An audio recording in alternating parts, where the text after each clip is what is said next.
What is a learning style? Do you know your child's learning style? Do you even know your own learning style? Well, on this video, I'll be sharing the 4 learning styles that you need to know in order for you to understand your child better and understand yourself better. Make sure you watch until the end, as I'll be sharing the tips that I think you should use or consider using when you're choosing a curriculum for your child.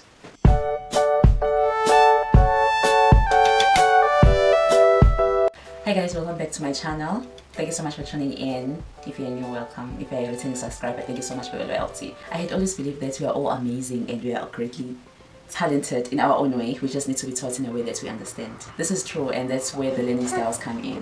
One of the frequently asked questions by parents when it comes to homeschooling is which curriculum to use for my child. Can I use the same curriculum for different children, or do I need to use separate or different curriculums? This is a question I received more often after I released my video about Homeschooling 101. I'll leave the video up here and also in the description box. I would like to approach this in a slightly different manner. I believe before you choose a curriculum for your child, you should watch this video and you should really understand the type of person your child is, and also the type of person you are, or whoever that will be teaching your child. It's so important that we understand our kids' learning style so that we can help them learn better. We can help them process the information better. And it's important, especially if you're a homeschooling family, that you understand yourself and your child's learning style. The first learning style is visual learners. Visual learners learn best when they see things. They want to see graphs, they want to draw diagrams, they want to see things.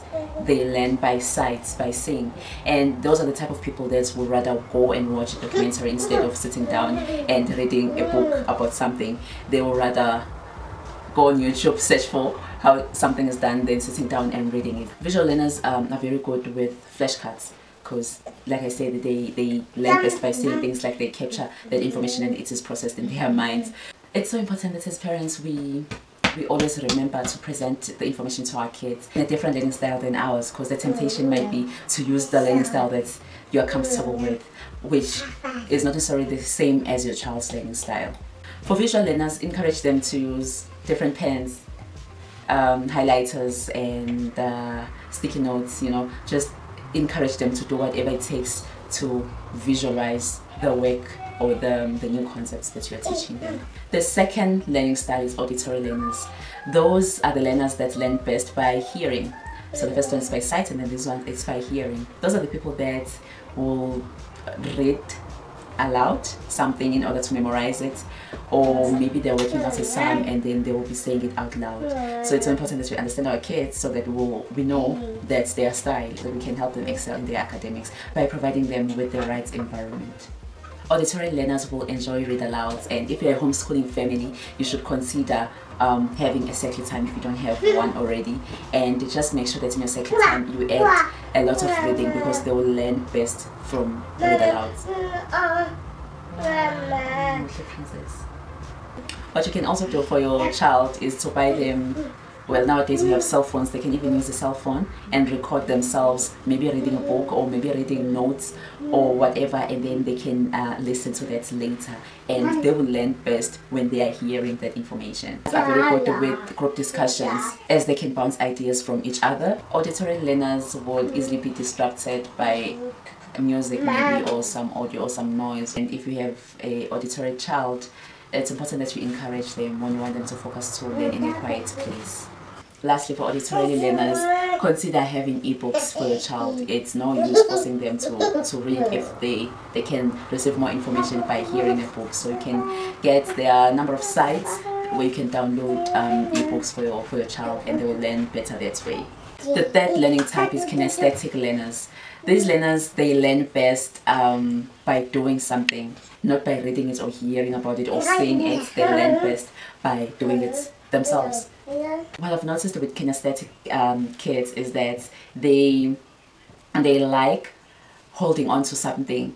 When maybe they are learning something, they'll be holding on to a toy, or they want to have something on their fingers, they'll be playing with some beads or whatever. And it's important that we understand our kids so that we don't unnecessarily say they must stop doing whatever they're doing and pay attention to you, where else they can receive more information if they were actually doing it.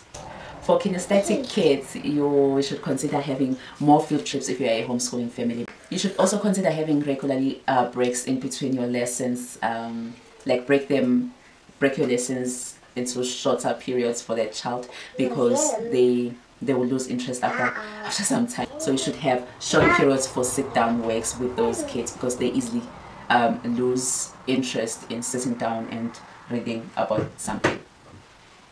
You should also consider having a number of projects to demonstrate some concepts and to prove maybe some theorems or whatever that you are teaching your child, because they will learn best from those experiments. The last group of learners are those that learn best by reading and writing, and I think that's just straightforward. Those are the people that when you're talking to them, they'll be taking notes as you're talking, they'll be writing, and then they'll be reading it to themselves. And sometimes even when they're reading their own notes, they will read their notes and they'll be writing, maybe summarizing it, or just rewriting what they were reading.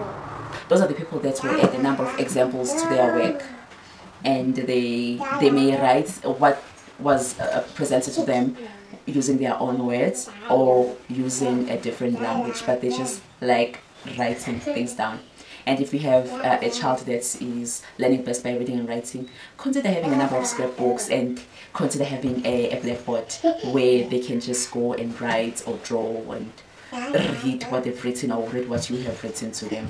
And also encourage that skill by writing instructions to them, like for the day, maybe if they need to do something, instead of putting pictures, like for a visual child, consider writing it in full sentences for them.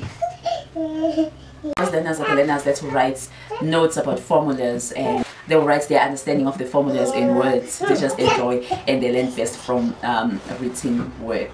Well guys, with all that being said, I truly believe that we don't have one learning style. I think we are a combination of learning styles, but there is always, I believe there is one that is more dominant than others, and it's so important as parents or as teachers to identify that learning style for a child, so that we can present the information in the manner that they will enjoy and in the manner that they'll find natural to them to receive the information. So never make a mistake to box your child and say you're a visual learner and I'm going to present things in videos. That's all. You're not gonna write in your life. You're not gonna do hands-on activities. You must give your child a little bit of everything so that they can adapt in different environments.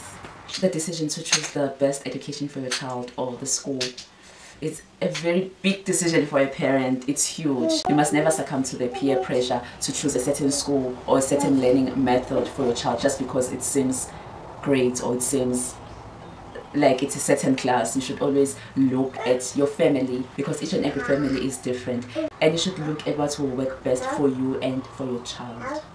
There are assessments online that you can do for yourself and for your child to determine what is your learning style, and you can do this before you can even purchase the curriculum that you are considering for your homeschooling family. Always have your child in mind when you do your curriculum research. It's not only about you, but it's about the child as well. How are you going to present the information, and how is the child going to receive that information? Well guys, I think I've given you the starting point of where to begin if you want to choose a best curriculum for your child and for your family. Lastly, consider using different curriculums for different subjects.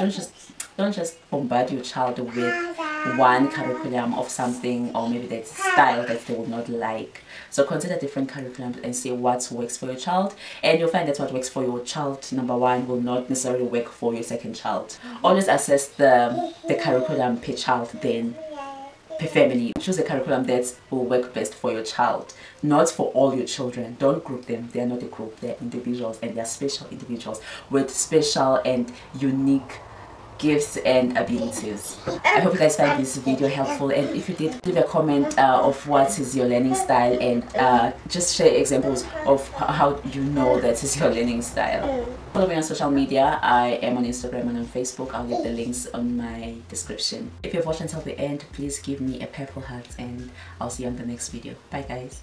Working baby. Oh, I can't work when the door is open. Please close the door. You must give your child a little bit.